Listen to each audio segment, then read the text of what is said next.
नमस्कार दोस्तों, मैं अमरनाथ कुमार। अगर एक गलत राजा सत्ता पे काबिज हो जाता है तो उस देश का बुरा हाल हो जाता है। आज इस भारत देश का भी यही हाल है। हर जगह से निगेटिव खबरें आ रही है। हर जगह से लोगों को हिंदू मुस्लिम के नाम पे लड़ाया जा रहा है, हिंदू हिंदू को भी लड़ाया जा रहा है, फिर जाति के नाम पे लड़ाया जा रहा है, धर्म के नाम पे लड़ाया जा रहा है। सब कुछ चल रहा है, नफरत का माहौल है और राजा चुप है। आज मैं बहुत दुखी हूं। गांधी जी को 30 जनवरी 1948 को देश के पहला आतंकवादी नाथूराम गोडसे ने, जो साइको था, गोली मार दिया। उस महात्मा को उस ओल्ड एज में, जिन्होंने सब कुछ करके दिया देश के लिए, बुढ़ापे में उनको गोली मार दिया, खत्म कर दिया। और आज भी उनको खत्म किया जा रहा है। आज भी कोई उनके फोटो पे गोली मारता है, कोई इनको गाली देता है, संत गाली देता है, जो नकली संत है वो गाली देता है, असली संत है वो भी गाली देता है। मतलब देश के लोग नाथूराम गोडसे के जिंदाबाद के नारे लगाते हैं। चंपारण, बिहार की धरती, जब महात्मा गांधी साउथ अफ्रीका से इंडिया आए तो उन्होंने पता लगाया कि सबसे ज़्यादा परेशान कहाँ के लोग हैं, किसके ऊपर सबसे ज़्यादा ज्यादती हो रही है। तो चंपारण, वहाँ नील की खेती होती थी, नील और अफीम की, और अंग्रेज हमारे खेतों से नील उगाते थे। मैं भी बिहार का हूँ, इसलिए बता रहा हूँ। और ज़बरदस्ती खेती करवाता था, सही मुआवजा नहीं देता था और किसानों के ऊपर अत्याचार कर रहे थे। गांधी जी वहां जाके आंदोलन शुरू किया और अंग्रेजों को झुकना पड़ा।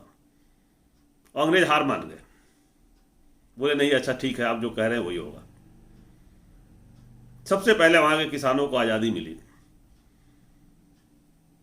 नतीजा, आज उसके बच्चे, जिनको इतिहास नहीं मालूम है, क्योंकि जो सत्ता पर जो बैठा हुआ राजा है वो व्हाट्सएप यूनिवर्सिटी के जरिए गलत इतिहास भेजा लोगों के पास।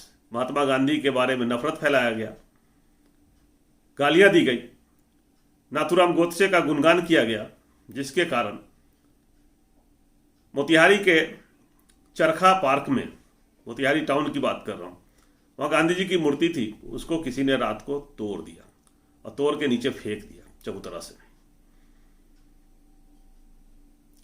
उसके बाद प्रशासन को पता चला, तो प्रशासन बात जानते ही है कि जितना गांधी को नफरत करने वाले हैं उससे तो करोड़ों गुना ज्यादा चाहने वाले हैं।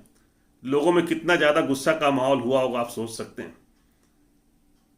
कितना है जो गांधी से नफरत करते हैं, और सामने, मुंह के सामने बोलेगा तो थप्पड़ लगेगा। कोई बोल नहीं सकता, मुंह के सामने तो नहीं बोलेगा, व्हाट्सएप पे कहीं लिख देगा, पीछे से अननोन नाम से चलेगा। सामने बोल नहीं सकता, बोलेगा तो जेल जाएगा या जूता खाएगा। तो ऐसे लोगों ने मूर्ति खंडित करके नीचे फेंक दिया। प्रशासन, एसपी, डीएम प्रशासन वहां जाके उसको रिकवर किया। मूर्ति को चादर से ढका गया है, देखिए कैसे रखे हैं, और उसको फिर से बनाने की बात कर रहे हैं। तो वीडियो देखिए पहले।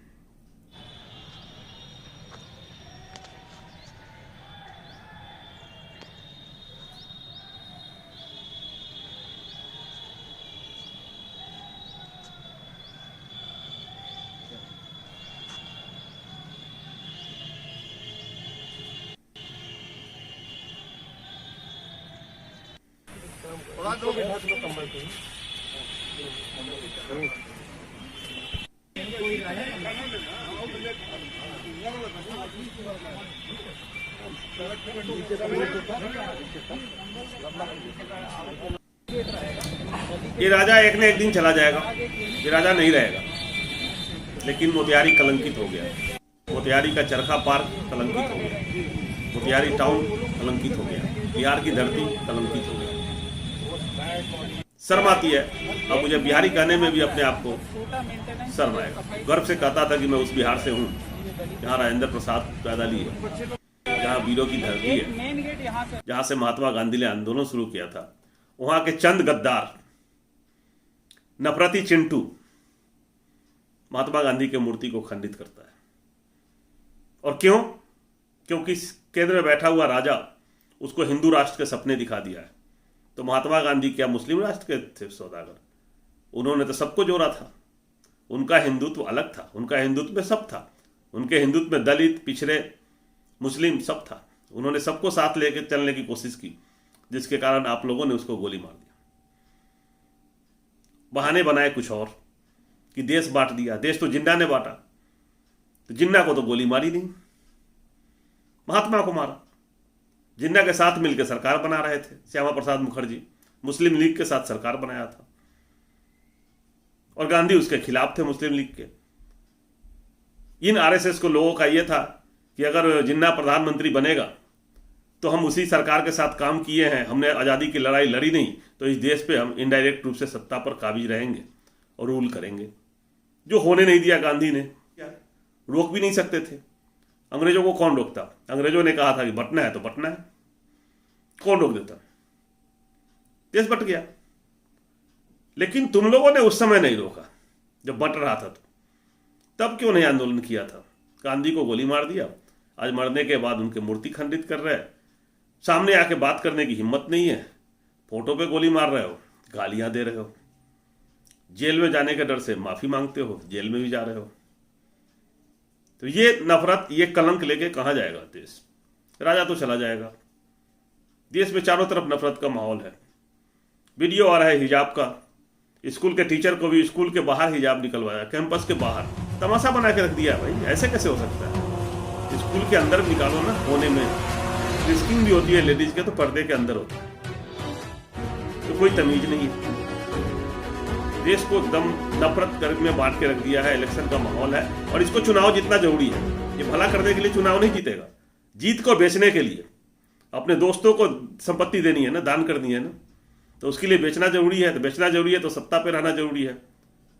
और ये जो लोग हैं, जो नफरती लोग हैं, वो साथ दे रहे हैं बेचने में।